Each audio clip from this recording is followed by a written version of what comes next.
Hello বন্ধুরা, কেমন আছো সবাই? আজকে একটা রেসিপি নিয়ে এলাম, তার নাম কোকোনাট চিয়া ফ্রেস্কা।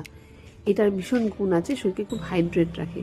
এর জন্য আমরা একটা গ্লাসে 2 চামচ চিয়া সিড, 1 চিমটি এলাচি পাউডার, 1 টেবিল স্পুন মধু, হাফ কাপ কোকোনাট ওয়াটার আর গ্রেটেড কোকোনাট 1 টেবিল স্পুন, এগুলো আমি ভালো করে নিয়ে নেব।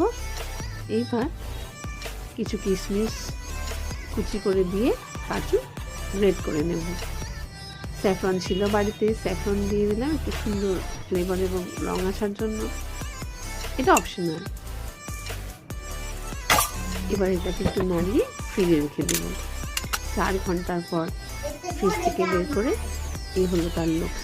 এটা আমরা ওভারনাইটও রাখতে পারি। দেখুন চিয়া সিডগুলো ফুলে খুব ফ্লাফি হয়ে গেছে, ভীষণ টেস্টি এবং অনেক হেলদি।